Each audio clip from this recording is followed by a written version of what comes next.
Last video में बेटे हमने ये सारा कुछ डिस्कस कर लिया था, ठीक है।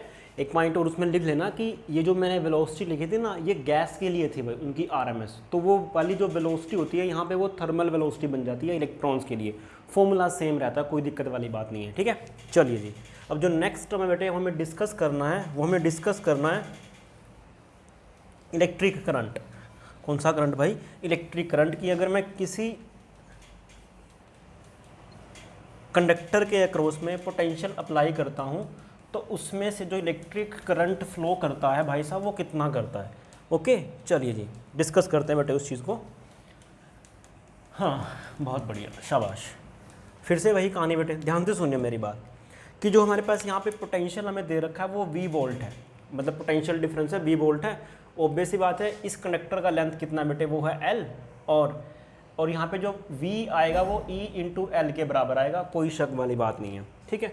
अब मुझे डिस्कस करना है कि इस वाले कंडक्टर के अंदर से जो इलेक्ट्रिक करंट फ्लो करेगा वो कितना करेगा।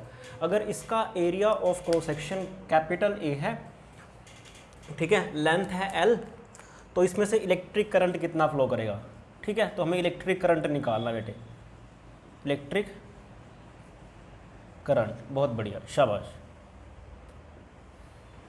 अब ध्यान से सुन बेटे मेरी बात, क्या कि उसको डिस्कस करने से पहले ना मैं क्वांटिटी डिफाइन करना चाहता हूँ। वो जो क्वांटिटी है ना, वो पता है क्या है? मैंने आपको बताया था कि n क्या बेटे? n है नंबर ऑफ इलेक्ट्रॉन्स। इसके अंदर जो फ्री इलेक्ट्रॉन्स है उसको मैंने कैपिटल N से लिखा था। नंबर ऑफ फ्री इलेक्ट्रॉन्स है बेसिकली जो रैंडमली मूव करते हैं, नंबर ऑफ फ्री इलेक्ट्रॉन्स जो मोबाइल है तेरे इधर उधर रैंडमली मूव कर रहे हैं, आउटर मोस्ट शेल वाले इलेक्ट्रॉन्स। ओके, ठीक है जी। V क्या बेटे? इस कंडक्टर का वॉल्यूम है। V क्या बेटे? Volume of conductor. क्या बेटे? V volume of conductor. और ऑब्वियस बात है, वॉल्यूम ऑफ कंडक्टर कितना आएगा? उसका एरिया ऑफ क्रॉस सेक्शन ये और उसकी लेंथ A इंटू एल आएगा। ये वाला एरिया और ये वाला एरिया। अगर आपके ना समझ में आए तो आप इस तरह समझा करो इसको। जैसे बेटे एक सिलेंडर है, उस सिलेंडर का जो रेडियस है वो R है, तो ये कितना बना बेटे? वो बनेगा उसका जो वॉल्यूम बनेगा वो बनेगा पाई आर स्क्वायर एच। यहाँ पे h कितनी है बेटे? उसकी लेंथ है, तो पाई आर स्क्वायर है क्या बेसिकली? वो इसका एरिया है, इसका एरिया बेटे वो, ठीक है। तो कितना बना? वो A इंटू एच बना। तो ऐसे ही अगर इसका एरिया A है, लेंथ L है, तो वॉल्यूम कितनी बनेगी बेटे? A इंटू एल बनेगी। क्या बनेगी? A इंटू एल बनेगी। ओके, तो मैं क्वांटिटी डिफाइन करता हूँ जिसको बोलता हूँ नंबर ऑफ फ्री इलेक्ट्रॉन पर unit volume, number of free electron पर यूनिट वॉल्यूम, और उसको मैं लिखता हूँ बेटे स्मॉल n से। तो इसको अपन बोलते हैं बेटे क्या? फ्री चार्ज डेंसिटी या फिर electron charge density, electron charge density. अब फिर से वही कहानी कि हमने इसका करना क्या है। इसका बेटे वही सेम काम है। अगर आप इस स्मॉल n को, इसका सिग्निफिकेंस क्या है? इसका सिग्निफिकेंस यही है कि अगर आप इस स्मॉल n को किसी पर्टिकुलर वॉल्यूम से मल्टीप्लाई कर दोगे कंडक्टर की, तो उस वॉल्यूम के अंदर कितने नंबर ऑफ इलेक्ट्रॉन्स हैं, फ्री इलेक्ट्रॉन्स हैं, आपके पास वो आंसर आ जाएगा, ठीक है। तो उसका सिग्निफिकेंस लिख देना बेटे, शाबाश, कि अगर मैं इस n की मल्टीप्लाई, स्मॉल n की मल्टीप्लाई यानी कि इलेक्ट्रॉन चार्ज डेंसिटी की मल्टीप्लाई किसी पर्टिकुलर वॉल्यूम से कर देता हूं, तो उस वॉल्यूम के अंदर कितने नंबर ऑफ इलेक्ट्रॉन्स हैं वो मेरे पास आ जाएंगे, ठीक है। मुझे मालूम है कि जो इलेक्ट्रिक करंट है उसको मैं I से लिखता हूं, तो मैंने यहाँ पे I से लिख दिया, कैपिटल I से। वो क्या बेटे? चार्ज फ्लो पर यूनिट टाइम, पर यूनिट टाइम। अब इमेजिन कर बेटे, इमेजिन कर बेसिकली वो होता क्या है? D Q by D T है। क्या भाई? ये D Q by D T है। बहुत बढ़िया। इमेजिन कर कि आपने ना यहाँ पे बेटे इलेक्ट्रिक फील्ड अप्लाई कर दिया। जैसे ही आप इलेक्ट्रिक फील्ड अप्लाई करोगे तो ध्यान से सुन, वो जो इलेक्ट्रॉन होंगे ना, उनकी जो रफ्तार होगी, ऑब्वियस सी बात है बेटे, वो कितनी होने वाली है? वो लेफ्ट साइड में होने वाली है। और वो कितनी होगी बेटे? वी डी क्या यहाँ पे? ड्रिफ्ट वेलोसिटी है। आपको मैंने लास्ट लेक्चर में समझाया था कि जैसे आप इलेक्ट्रिक फील्ड अप्लाई करते हो किसी कंडक्टर के क्रॉस में, तो जो इलेक्ट्रॉन जिस रफ्तार से मूव करना चालू कर देते हैं उसको अपन उसकी ड्रिफ्ट वेलोसिटी बोलते हैं, ठीक है। अब अगर आपको मैं बोलता हूँ कि ध्यान से सुन कि मैंने ये वाला एरिया चूज कर लिया बेटे बीच में उसके, तो अगर मैं आपको बोलता हूँ कि बताओ शाबाश कि इस वाले एरिया के अंदर से कितने नंबर ऑफ इलेक्ट्रॉन्स फ्लो करेंगे, इस वाले एरिया के अंदर से dt टाइम में कितने इलेक्ट्रॉन फ्लो करेंगे। तो या फिर मैं बोल रहा हूँ number of electrons flow in dt time, in dt time बेटे, ठीक है। अब ध्यान से सुन, इमेजिन करके बेटे तुमने ये वाला सरफेस एरिया लिया, तो यहाँ से इलेक्ट्रॉन फ्लो करना चालू करेंगे, वो लेफ्ट साइड में आएंगे, लेफ्ट साइड में इस तरह से। इमेजिन करके वो इलेक्ट्रॉन कहाँ तक आ गए बेटे, वो इलेक्ट्रॉन आ गए यहाँ तक।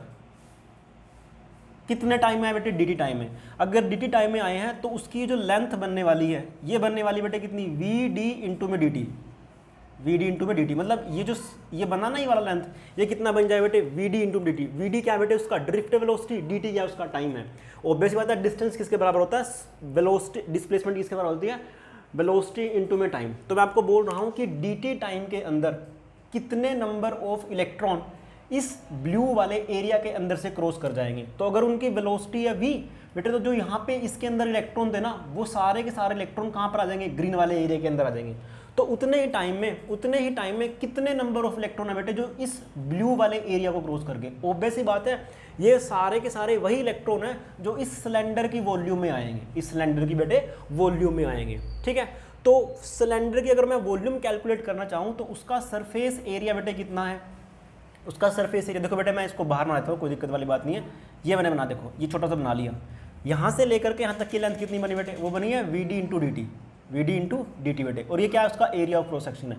तो वॉल्यूम कितना बने बेटे, इसका जो वॉल्यूम बनेगा, मतलब जो चार्ज फ्लो होगा वो बेसिकली ब्लू वाले एरिया में से कितना होगा, वो बेटे कितना होगा, जितना चार्ज इस सिलेंडर के अंदर आ जाएगा। तो इस सिलेंडर के अंदर कितना चार्ज आएगा बेटे, इस सिलेंडर के अंदर कितने नंबर ऑफ इलेक्ट्रॉन आ जाएंगे, वो आ जाएंगे बेटे कितना, उसकी वॉल्यूम कितनी है इसकी भाई, A area of cross section into vd into में बेटे dt, ए लेंथ इंटू में उसका एरिया, ठीक।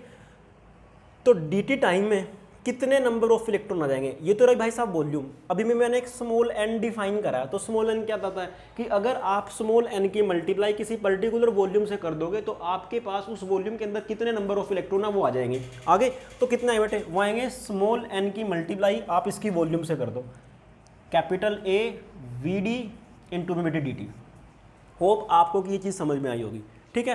तो ध्यान से सुन, तो मुझे तो चार्ज फ्लो निकालना है, तो चार्ज फ्लो होता क्या है, तो चार्ज फ्लो क्या होगा बेटे, ऑब्वियस ही बात है, चार्ज फ्लो। अब ये तो मेरे पास नंबर ऑफ इलेक्ट्रॉन्स आए हैं, एक इलेक्ट्रॉन के ऊपर जो चार्ज होता है, charge on single electron, charge on single electron आपको मालूम है कितना बेटे, वो है माइनस के, या आप उसको जस्ट मैग्नीट्यूड की वाइज लिख रहे हो स्मॉल ही है, मुझे मालूम है कि वो माइनस ही क्यों है, मैं जस्ट इलेक्ट्रॉन के ऊपर चार्ज लिख रहा हूँ कितना बेटे, स्मॉल ही लिख रहा हूँ, ठीक है। मुझे मालूम है वो माइनस के 1.6 × 10⁻⁻19 कूलम है, ठीक है। चलो जी बहुत बढ़िया, मैंने माइनस ही लिख दिया, छोड़ो पर इसको। तो अगर एक इलेक्ट्रॉन के ऊपर इतना चार्ज है तो इतने सारे के ऊपर कितना चार्ज होगा, आप क्या करोगे, इस ई की मल्टीप्लाई से कर दोगे। तो जो चार्ज फ्लो होगा इस वाले एरिया के अंदर से वो कितना होने वाला बेटे, चार्ज फ्लो, वो जो चार्ज फ्लो होगा कितना बेटे, ई इंटू में दिस सारे की सारे term, small n a vd into में dt बेटे, ठीक है। तो ध्यान से सुन, चार्ज फ्लो पर यूनिट टाइम मैंने निकाला, चार्ज फ्लो आया हमारे पास, ये कितना बेटे, ये चार्ज फ्लो आता है, ये जो चार्ज फ्लो आया है बेसिकली इसको मैं इस dt से डिवाइड कर रहा हूँ। जो स्मॉल सा चार्ज फ्लो आया है इस वॉल्यूम के अंदर वो कितना बेटे, वो आया है a small n e into में vd। ध्यान से देख, चार्ज फ्लो पर यूनिट टाइम, यानी कि चार्ज फ्लो पर यूनिट टाइम dq/dt कितना आएगा भाई साहब, वो आएगा ऑब्वियस बात है इलेक्ट्रिक करंट। तो जो इलेक्ट्रिक करंट इसके अंदर फ्लो करता है इस कंडक्टर के अंदर, वो कितना करता है बेटे, वो करता है a/n/e/v इंटू में d। तो ये वाला फॉर्मूला भी आपके लिए काफ़ी इंपॉर्टेंट है, इस वाले फॉर्मूला को भी आप बार बार यूज़ करने वाले हो, ठीक है। जब भी आप इलेक्ट्रिक करंट का डेफिनेशन, जब भी आप इलेक्ट्रिक करंट का एक्सप्रेशन निकालोगे ए एरिया में से नंबर ऑफ एन जो इलेक्ट्रॉन डेंसिटी है, चार्ज डेंसिटी आपको ये वाली दे रखी है, तो आपको ये वाला फॉर्मूला ड्राइव करना पड़ेगा, ठीक है भाई साहब। तो इस तरह से क्या बेटे, हम इलेक्ट्रिक करंट का फॉर्मूला बनाते हैं। तो फॉर्मूला कितना आता है, a/n/e/v/d, कितना आता है बेटे, a/n/e/v/d। बहुत बढ़िया, शाबाश। चलो बेटा अब आगे बढ़ते हैं, ध्यान से सुन। एक टर्म और मैं यहाँ से निकाल सकता हूँ, तो जो करंट बाय एरिया होता है, इलेक्ट्रिक करंट फ्लो पर यूनिट एरिया, उसको अपन बोलते हैं बेटे क्या, करंट डेंसिटी। वो किसके बराबर आया बेटे, वो आएगा n/e/v/d के बराबर आया। किसके बराबर आएगा, n/e/v/d के बराबर आएगा, ठीक है। चलिए जी बहुत बढ़िया। और हमारे पास जो vd वाला फॉर्मूला आया था वो किसके बराबर भी आया था बेटे, याद करो, वो आया था हमारे पास small E capital E tau divide by में स्मॉल m। ये भी हमारे पास आंसर आया था एक ड्रिफ्ट वेलोसिटी का। तो धीरे धीरे मैं फॉर्मूले आपके साथ साथ दिखता जा रहा हूँ और आपको ये सारे के सारे फॉर्मूले याद भी होने चाहिए, ठीक है। चलिए जी बहुत बढ़िया। अब बेटे एक क्वेश्चन कर लेते हैं, एनसीईआरटी के अंदर क्वेश्चन गिवन है, वो क्वेश्चन क्या है वो समझने की कोशिश करना, ठीक है। आसान सा ही है, इसी कॉन्सेप्ट के ऊपर बेस है। आपको वो देता है कि आपने बेटे एक कंडक्टर लिया, उस कंडक्टर का जो लेंथ माना ना, उस कंडक्टर का जो लेंथ आपको गिवन है वो 1 मीटर गिवन है बेटे। कितना है? 1 मीटर। आपने यहाँ पे क्या कर दिया, 100 वोल्ट का बैटरी अप्लाई कर दिया, बहुत बढ़िया, शाबाश। तो वो आपसे पूछता है कि जो ड्रिफ्ट वेलोसिटी होगी इलेक्ट्रॉन की, मतलब एवरेज है बेसिकली, वो एवरेज ड्रिफ्ट वेलोसिटी होगी जो बेटे इलेक्ट्रॉन की, वो कितने बनने वाली है अगर वो सिग्मा दे दे। कितना बेटे? सिग्मा दे दे 5.8 इंटू 10 की पावर 7 पर होम पर मीटर बेटे। अब ये सिग्मा क्या है? कंडक्टिविटी है। अब ध्यान से सुनिए बेटे कि वो ड्रिफ्ट वेलोसिटी पूछ रहा है तेरे से। क्या पूछ रहा है? Drift velocity. और तेरे को क्या दे रहा है भाई साहब? वो तेरे को सिग्मा दे रहा है। तुझे एक रिलेशन मालूम है, जे करंट डेंसिटी बराबर सिग्मा इंटू ई। इसमें तो कोई शक वाली बात नहीं है, ठीक है, ये चीज़ तेरे को मालूम है, बहुत बढ़िया, शाबाश। ओके, अभी तूने जे निकाला है, वो किसके बराबर आया बेटे? जो करंट डेंसिटी है वो किसके बराबर आया बेटे? वह N E V into D के बराबर आया है, ठीक है। और ये किसके बराबर है बेटे? सिग्मा इंटू ई के बराबर है। तो ध्यान से सुन बेटे कि उसने जो ये स्मॉल एन दे रखा है, मतलब जो नंबर ऑफ इलेक्ट्रॉन पर यूनिट वॉल्यूम है, वो आपको उसने गिवन है कितना भाई साहब? 8.5 इंटू 10 की पावर 28। अब इसका कोई रेशो नहीं है, तो आपको बोलता है बताओ ड्रिफ्ट वेलोसिटी। तो ड्रिफ्ट वेलोसिटी का फॉर्मूला क्या बन जाएगा बेटे? यहाँ से ड्रिफ्ट वेलोसिटी बनेगा वी बराबर सिग्मा ई डिवाइडेड बाय में स्मॉल एन इंटू में ई। सिग्मा की वैल्यू आपको गिवन है, ठीक है, स्मॉल एन की वैल्यू आपको गिवन है बेटे, ये वाली, स्मॉल ई की वैल्यू बेटे आपको गिवन है। रह कौन गया? Electric field. ध्यान से सुन, जो वी होता है वो किसके बराबर होता है बेटे? ई इंटू एल के बराबर होता है। तो वी किसके बराबर आएगा बेटे? वो आएगा ई अपॉन में एल के। वी कितना भाई साहब? 100 डिवाइड बाय में एल कितना दे रखा है आपको? 1 मीटर। तो कितना आंसर आया भाई साहब आपके पास आंसर आएगा कितना भाई? ई का वैल्यू कितना बेटे? वो 100 न्यूटन पर कूलम आ जाएगा। कितना आ जाएगा? 100 न्यूटन पर कूलम आ जाएगा। तो जस्ट आपको क्या करना है भाई साहब, यहाँ पे वैल्यू पुट कर देना। सिग्मा का वैल्यू कितना है भाई साहब? वो है 5.8 इंटू 10 की पावर 7 इंटू में इलेक्ट्रिक फील्ड का वैल्यू कितना बेटे? वो आया 100 डिवाइडेड बाय में स्मॉल एन का वैल्यू कितना बेटे? वो है 8.5 इंटू 10 की पावर 28 इंटू में स्मॉल ई का वैल्यू 1.6 इंटू 10 की पावर -19। जब आप सभी वैल्यूज पुट करोगे तो जो ड्रिफ्ट वेलोसिटी आएगी 0.43 मीटर पर सेकंड आ जाएगी। कितनी आएगी? 0.43 मीटर पर सेकंड आ जाएगी, ठीक है। और मैंने आपको बताया भी था इसका जो ऑर्डर होता है वो बहुत कम होता है, मिलीमीटर ऑर्डर का होता है। अब ये कितने ऑर्डर बेटे? लगभग अगर मैं इसको मिलीमीटर में लिखना चाहूँ तो ये 43 मिलीमीटर पर सेकंड बनेगा। कितना बनेगा बेटे? 43 मिलीमीटर पर सेकंड बनेगा। तो बेसिकली ये बहुत कम स्पीड है इसका, ठीक है, बहुत बढ़िया, शाबाश। अब फिर आपको बोलता है बेटे कि आपको ना थर्मल वेलोसिटी से कंपेयर करना है। किसको? इस ड्रिफ्ट वेलोसिटी को। तो आपको मालूम है कि जो थर्मल वेलोसिटी होती है बेटे वो कितना होता है? वो थर्मल वेलोसिटी जो मैंने आपको लिखवाया था वो कितना था बेटे? याद करो, वो था √3kT डिवाइड बाय में m। तो आपको यहाँ पे जो टेम्परेचर दे रखा है ना, टेम्परेचर बेटे, टेम्परेचर आपको दे रखा है यहाँ पे उसने 27 डिग्री सेल्सियस। कितना दे रखा है? 27 डिग्री सेल्सियस, ठीक है। के क्या यहाँ पे? बोल्टमैन कांस्टेंट है, याद करो। के क्या बेटे? यहाँ पे बोल्टमैन कांस्टेंट है। और जो के का जो वैल्यू होता है आप लोगों को मालूम है वो कितना होता है बेटे? होता है 1.38 इंटू 10 की पावर -23 जूल पर केल्विन। ये वाला वैल्यू होता है। आप जब सभी वैल्यूज़ को पुट कर दोगे, जब आप सभी वैल्यूज़ को बेटे क्या कर दोगे? पुट कर दोगे, तो आपके पास आंसर आएगा 1.17 इंटू 10 की पावर 5 मीटर पर सेकंड। तो मैंने आपको पहले ही बोला था कि इसका जो ऑर्डर ऑफ मैग्नीट्यूड होता है ना वो बहुत ज़्यादा होता है। 10 की पावर 5 जो थर्मल वेलोसिटी आपकी होती है, ठीक है। तो ये जो क्वेश्चन है बेसिकली एनसीईआरटी का बेटे उसको विजुलाइज करवाने की कोशिश करता है, ठीक है। तो कौन सी वेलोसिटी है बेटे? आपके पास थर्मल वेलोसिटी आ जाएगी। ये वीटी मान लो, तो वीटी कितना आ रहा है आपके पास? वो आ रहा है ये वाला, ठीक है। और अगर आप वी डी डिवाइड बाय में वी टी करते हो, मतलब दिस वेलोसिटी डिवाइड बाय में दिस वेलोसिटी, तो आपके पास आंसर आएगा 3.67 इंटू 10 की पावर -6। तो ये जो रेशो आ रहा बेटे वो बहुत कम आ रहा है। इसका मतलब ये है कि जो थर्मल वेलोसिटी होती है ना वो तेरी ड्रिफ्ट वेलोसिटी से बहुत ज़्यादा होती है, ओके। थोड़ा सा और मॉडिफाई करने की इसको कोशिश करते हैं चीज़ों को, ठीक है। तो ध्यान से सुनना मेरी बात, क्या है आपको मालूम है कि ये आपका एनसीईआरटी क्वेश्चन था बेसिकली, तो आप इसको लिख सकते हो अपनी नोटबुक के अंदर, कोई शक वाली बात नहीं है, फटाफट से। ठीक है, अब ध्यान से सुनना बेटे मेरी बात, कुछ मैं इसमें मॉडिफिकेशन कर रहा हूँ, कुछ और फॉर्मूले ड्राइव करने की कोशिश कर रहा हूँ। तो कई बार आपके पास ये वाले फॉर्मूले ड्राइव के लिए सीधा आ जाते हैं एग्जाम के अंदर, कोई दिक्कत वाली बात नहीं है। तो आपको ये आने भी चाहिए भाई साहब। कैसे देख, ध्यान से सुनिए मेरी बात, कि जो तेरे पास रेजिस्टेंस था ना वो किसके बराबर आया था बेटे, रो एल बाई ए के बराबर आया था। ठीक है, जो हमारे पास करंट आया वो आया बेटे ए एन ई वी डी के बराबर आया। जो हमारे पास ड्रिफ्ट वेलोसिटी आती है वो आती है बेटे ई capital E tau divide by में स्मॉल एम आया। ओके, बहुत बढ़िया, शाबाश। एम क्या बेटे, यहाँ पे मास ऑफ इलेक्ट्रॉन है, ऑब्वियस बात है, इसमें कोई शक वाली बात नहीं है। ठीक, बहुत बढ़िया। मैं क्या करता हूँ बेटे, इस वाली इक्वेशन को इसके अंदर पुट करता हूँ, तो जो आई बन जाएगा वो आपका बना कितना बेटे, ए स्मॉल एन क्या, नंबर ऑफ चार्ज पर यूनिट वॉल्यूम, ए क्या बेटे, एरिया ऑफ क्रॉस सेक्शन, और स्मॉल ई ड्रिफ्ट वेलोसिटी का वैल्यू पुट करा बेटे मैंने कितना, वो करा है small E capital E tau divide by में स्मॉल एम। तो ये बना करंट का वैल्यू बनता है बेटे कितना, A N E square capital E tau divide by में स्मॉल एम। ठीक है, अब ध्यान से सुनिए बेटे कि जो मेरे पास पोटेंशियल डिफरेंस था वो ई इंटू एल के बराबर आया था।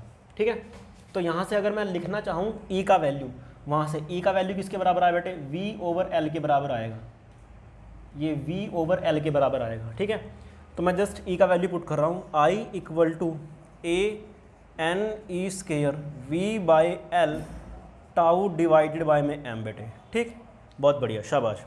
मैं क्या करता हूँ बेटे, मैं v को इधर रख लेता हूँ खाली और बाकी टर्म्स में इधर लेके आता हूँ। तो v इक्वल टू i यहाँ पे है ऑलरेडी, ध्यान से देखते रहना, यहाँ पे आ कितना बेटे m इंटू एल, i आपके पास यहाँ पे ऑलरेडी है, डिवाइड बाय में एन ई स्क्वायर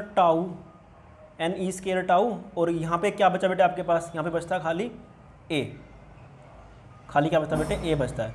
तो इसको मैं लिख सकता हूँ बेटे v over I equal to M L divide by में N E square tau upon में a। तो ध्यान से दे बेटे, ध्यान से सुन, ओम्स लॉ क्या कहता है कि अगर आप v is equal to I into R कर देते हो, जो v होता है वो किसके बराबर होता है बेटे, i इंटू आर के।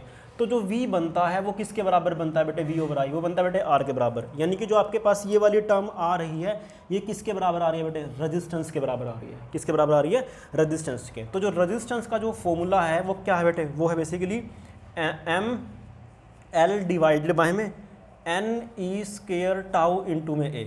तो किसी कंडक्टर का एरिया ऑफ क्रॉस सेक्शन बेटे स्मॉल ए है, उसका लेंथ l है, और n क्या बेटे, number of charge, free charge density, number of charge पर यूनिट वॉल्यूम, ई इलेक्ट्रॉन के ऊपर चार्ज, टाउ क्या बेटे मीन रिलैक्सेशन टाइम है, m क्या बेटे मास ऑफ इलेक्ट्रॉन है। तो जो रेजिस्टेंस का फॉर्मूला बनता है वो ये वाला बनता है। और आपको मालूम है कि जो रेजिस्टेंस होता है ना वो रो एल बाई ए होता है। तो ध्यान से सुन बेटे, resistance equal to rho L by A. अगर मैं कंपेयर करता हूँ ना इस वाली इक्वेशन को और इस वाली इक्वेशन को, तो यहाँ से जो हमारे पास रजिस्टिविटी आती है वो होती है m by N E square tau, n by N E square बेटे टाउ आ गया। ठीक है, तो हमारे पास ये दो फॉर्मूले आ गए, एक तो ये वाला फॉर्मूला आ रहा है रजिस्टिविटी के लिए, और रेजिस्टेंस के लिए बेटे हमारे पास ये वाला फॉर्मूला आ रहा है। ओके, चलिए जी, अब मैं ये चेक करना चाहता हूँ बेटे, ध्यान से देख, तुझे मालूम पड़ जाएगा क्या है कि चल क्या रहा है। अब तेरे को सारा का सारा फंडा क्लियर हो जाएगा कि कैसे मैं बोलता था कि जो रजिस्टिविटी है वो लेंथ और एरिया के ऊपर डिपेंड नहीं करती। तो पहली बात यहाँ पे चेक कर ले कि जो रेजिस्टेंस है ना बेटे वो डिपेंड कर रहा है लेंथ और एरिया ऑफ क्रॉस सेक्शन के ऊपर। ऑब्वियस बात कर रहा है, इसमें कोई शक वाली बात नहीं है। बहुत बढ़िया। क्या रजिस्टिविटी कर रही है बेटे, लेंथ और एरिया के ऊपर डिपेंड नहीं कर रही। तो जो मेरा पहला जो मैंने आपको जो लेक्चर दिया था उसके अंदर मैंने आपको यही समझाने की कोशिश की थी कि जो रेजिस्टेंस होता है ना वो खाली length, area, nature of the material और टेम्परेचर पे डिपेंड करता है। तो लेंथ और एरिया तो हमारे पास यहाँ डिस्कस हो गया।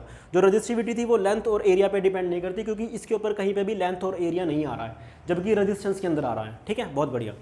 अब ध्यान से सुन बेटे, ध्यान से सुन, मैं आपको ये समझाने की कोशिश कर रहा हूँ कि कैसे टेम्परेचर के ऊपर डिपेंड करता है। अब बेसिकली ध्यान से सुनिए बेटे, एक टर्म मैंने बोलती हूँ वहाँ पे नेचर ऑफ द मटेरियल। क्या बोला था बेटे मैंने, nature of the material, nature of material. अब वो नेचर ऑफ मटेरियल क्या है बेटे, अब इन वाले फॉर्मूला से पता लगेगा। ध्यान से सुनियो, ये जो मैंने स्मॉल n लिखा है ना, स्मॉल n, वो क्या है, नंबर ऑफ फ्री इलेक्ट्रॉन पर unit volume, number of free electron पर यूनिट वॉल्यूम बेटे। अब ध्यान से सुन, अगर मैं कंडक्टर को चेंज कर देता हूँ, इमेजिन कर कि तूने कॉपर लिया था और क्या लिया था बेटे, एल्यूमिनियम लिया था, तो जो फ्री इलेक्ट्रॉन थे ना, नंबर ऑफ फ्री इलेक्ट्रॉन थे, वो एल्यूमिनियम के अंदर अलग थे और कॉपर के अंदर बेटे क्या थे, अलग थे। अगर मैं सिल्वर लूंगा तो उसके अंदर क्या बेटे, अलग होंगे। गोल्ड लूंगा तो उसके अंदर क्या होंगे बेटे, नंबर ऑफ फ्री इलेक्ट्रॉन अलग होंगे। चाहे आप अगर सभी की वॉल्यूम सेम ले लोगे तो जो नंबर ऑफ फ्री इलेक्ट्रॉन होंगे वो अलग अलग होंगे। तो इन सभी मटेरियल के लिए जो तेरे पास नंबर ऑफ फ्री इलेक्ट्रॉन पर यूनिट वॉल्यूम यानी कि जो चार्ज डेंसिटी था, इलेक्ट्रॉन चार्ज डेंसिटी था, वो अलग अलग आएगा। तो अगर वो अलग अलग आएगा तो ये किस चीज़ को डिफाइन करा बेटे, वो करा नेचर ऑफ द मटेरियल के ऊपर। ठीक है, तो नेचर ऑफ द मटेरियल मतलब कि इन सब के लिए जो n का वैल्यू होने वाला है वो क्या होने वाला है बेटे, डिफरेंट होने वाला है। तो मैंने आपको पहले ही बोल दिया था कि जो रेजिस्टेंस होता है ना वो नेचर ऑफ द मटेरियल पर डिपेंड करता है। तो ये स्मॉल n आ गया बेटे, यहाँ पे रजिस्टिविटी भी होती है वो नेचर ऑफ द मटेरियल पर डिपेंड करती है। तो यहाँ पे बेटे ये दोबारा से स्मॉल n आ चुका है। ठीक है, बहुत बढ़िया, शाबाश। आगे बढ़ते हैं बेटे। अब बात करते हैं बेटे टेम्परेचर की। किसकी बात करते हैं, टेम्परेचर की। किसकी बेटे, टेम्परेचर की। कैसे वो टेम्परेचर पे डिपेंड करते हैं। कंडक्टर की बात कर रहा हूँ अभी तो मैं, ठीक है, कंडक्टर की। एक्चुअल बेटे हमारे पास क्या है, दो तरह के मटेरियल होते हैं। कौन कौन से होते हैं बेटे, एक तो होता है हमारे पास कंडक्टर और एक होता है हमारे पास क्या, सेमी कंडक्टर। कौन कौन से बेटे, एक तो होता है हमारे पास कंडक्टर, एक होता है बेटे सेमी कंडक्टर। एक हमारे पास एलॉय भी होते हैं, उनकी डिस्कशन हम बाद में करेंगे, डोंट वरी, जस्ट मैं समझा रहा हूँ तेरे को मैं। अगर मैं बात करता हूँ बेटे कंडक्टर का, तो अगर आप कंडक्टर का टेम्परेचर बढ़ा दोगे, इमेजिन करके टेम्परेचर बेटे कंडक्टर का, तो अगर कंडक्टर का टेम्परेचर बढ़ा दोगे ना, तो ध्यान से सुनिए बेटे, ध्यान से सुनियो, तो जो इलेक्ट्रॉन है ना वो फास्टली मूव करेंगे। तो जब वो फास्टली मूव करेंगे तो जो एक कोलिजन होगा ना दो इलेक्ट्रॉन के बीच में, यहाँ से लेकर के यहाँ तक का, इन पॉजिटिव चार्ज कैरियर के साथ या फिर खुद ब खुद के साथ, तो वो कोलिजन बेटे फास्टली होगा। अगर पहले कोई कोलिजन 2 सेकंड में हो रहा था तो टेम्परेचर बढ़ाने से इलेक्ट्रॉन को एनर्जी मिलेगा और वो एनर्जी बेटे उस एनर्जी क्या करेंगे, वो फास्टली मूव करेंगे। क्योंकि पता ना तेरे को V बराबर √3 kT/m होता है, जो थर्मल वेलोसिटी होता है बेटे। ठीक है, तो वो टेम्परेचर के डायरेक्टली प्रोपोर्शनल है। तो जैसे ही आप टेम्परेचर की वैल्यू बढ़ाओगे तो टेम्परेचर का वैल्यू बढ़ाने से थर्मल वेलोसिटी बढ़ जाएगा। थर्मल वेलोसिटी बढ़ेगा तो ऑब्वियस सी बात है वो फास्टली कोलाइड करेंगे। तो अगर पहले कोई कोलिजन 2 सेकंड में हो रहा था, अब वो 1 सेकंड में होगा। इसका मतलब क्या बेटे, कि जो हर इलेक्ट्रॉन के लिए जो τ1 τ2 τ3 आपने लिखे थे, यानी कि रिलैक्सेशन टाइम लिखे थे बेटे, वो डिक्रीज कर जाएंगे। अगर ये सारे के सारे डिक्रीज कर गए तो जो मीन रिलैक्सेशन टाइम था बेटे वो डिक्रीज कर जाएगा। मीन रिलैक्सेशन टाइम डिक्रीज करने मतलब क्या है, कि इस टाउ का वैल्यू डिक्रीज कर जाएगा बेटे। क्या कर जाएगा भाई, डिक्रीज कर जाएगा। तो अगर टाउ का वैल्यू डिक्रीज करता है तो चाहे उसका रेजिस्टेंस हो, चाहे उसका बेटे क्या हो, रजिस्टिविटी हो, तो दोनों में टाउ है। अगर टाउ डिक्रीज करेगा तो ऑब्वियस सी बात है रेजिस्टेंस टाउ डिक्रीज करे बेटे। देखो टेम्परेचर के बढ़ाने से क्या हो रहा है, टाउ क्या कर रहा है बेटे, डिक्रीज कर रहा है। अगर टाउ डिक्रीज कर रहा है तो ऑब्वियस सी बात है रेजिस्टेंस भी इंक्रीज कर रहा है और रजिस्टिविटी भी इंक्रीज कर रही है। होप आपको ये चीज़ समझ में आएगी कि अब आपको विजुलाइज हो गया होगा कि जो रेजिस्टेंस है ना किस तरह से टेम्परेचर के ऊपर डिपेंडेंट करता है। तो टेम्परेचर के ऊपर डिपेंडेंट करने फैक्टर कौन सा भाई साहब, यहाँ पे टाउ है। और टाउ क्या है बेटे, मीन रिलैक्सेशन टाइम है। तो अगर आप टेम्परेचर बढ़ाओगे कंडक्टर के केस में तो मीन रिलैक्सेशन टाइम क्या बेटे, घट जाएगा। और अगर मीन रिलैक्सेशन टाइम घट गया तो ऑब्वियस ही बात है रेजिस्टेंस भी बढ़ जाएगा और रजिस्टिविटी भी बढ़ जाएगी। ठीक है, तो एक कॉन्सेप्ट बेटे। अब मैं बात करता हूँ सेमीकंडक्टर का। सेमीकंडक्टर का तो ये वाला तो क्वेश्चन बेटे बहुत बार पूछा जाता है कि होता क्या रियलिटी में, कि कैसे टेम्परेचर के ऊपर वो डिपेंड करता है। तो आपको ये वाले फॉर्मूले भी याद होने चाहिए। एक्चुअली मुझे जस्ट ये वाला फॉर्मूला रटना है, m/n² टाउ। तो रेजिस्टेंस का मुझे अपने आप याद हो जाएगा, L/S इसको डिवाइड कर दे तो वो रेजिस्टेंस के बराबर आ जाएगा। ठीक है, बहुत बढ़िया। अब बात करता हूँ बेटे मैं क्या, सेमीकंडक्टर का। किसका बेटे, सेमीकंडक्टर का। तो जब सेमीकंडक्टर ऐसे होते हैं बेटे कि वो आधे कंडक्टर और आधे इंसुलेटर हैं। ठीक है, मैं बताऊंगा, हमारे पास पूरा एक 14th चैप्टर है। उस 14 चैप्टर में चलता क्या है, मतलब सेमीकंडक्टर के ऊपर ही बेस है वो, तो वहाँ पे हम इनको डिटेल में स्टडी करेंगे। अभी के लिए तो जस्ट इतना मान ले कि अगर तू टेम्परेचर बढ़ाता है ना तो ऑब्वियस सी बात है बेटे, ऑब्वियस सी बात है कि जो टाउ होता है ना वो डिक्रीज करता है। ठीक है, बट यहाँ पे जो ये स्मॉल n है ना, number of free charge carrier पर यूनिट वॉल्यूम, ये वाला फैक्टर ना बढ़ता है। और ये जो स्मॉल n है ना, ये स्मॉल n है ना बेटे, ये ज़्यादा डोमिनेट करता है, ज़्यादा डोमिनेट करता है टाउ पर। यानी कि अगर टाउ घट रहा है ना तो एन बढ़ रहा है, बट जो एन है ना वो ज़्यादा डोमिनेट करेगा। अगर एन बढ़ेगा ज़्यादा तो ऑब्वियस सी बात है जो रेजिस्टेंस होगा ना, देखो टेम्परेचर के बढ़ाने से टाउ क्या हो रहा है बेटे, घट रहा है, और जो एन है ना वो ज़्यादा बढ़ रहा है। अगर एन ये वाला फैक्टर ज़्यादा बढ़ रहा है तो ऑब्वियस सी बात है बेटे जो रेजिस्टेंस होगा ना वो डिक्रीज़ कर जाएगा, और जो रजिस्टिविटी होगी बेटे वो भी डिक्रीज़ कर जाएगी। किसकी बेटे, सेमीकंडक्टर की। ठीक है, कहने का मतलब ये है कि ज़्यादा डोमिनेट का मतलब ये है कि अगर टाउ तेरा 2 के फैक्टर से कम हो रहा है, 1/2 के फैक्टर से कम हो रहा है, ठीक है, तो जो टाउ तेरा बेटे क्या हो रहा है, कम हो रहा है 1/2 के फैक्टर से, तो ये जो एन है ना ये बढ़ रहा होगा कितने के फैक्टर से बेटे, मान लो वो 10 फैक्टर से बढ़ रहा है, फिर ये कितने से बढ़ रहा है बेटे, वो 10 के फैक्टर से बढ़ रहा होगा।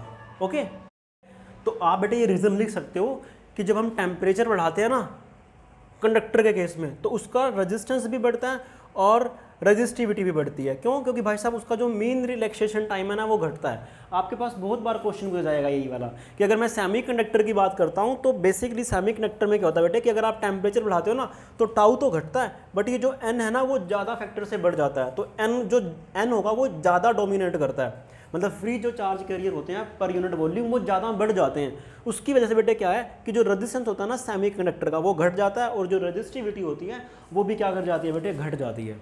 ठीक है, चलिए जी, बहुत बढ़िया।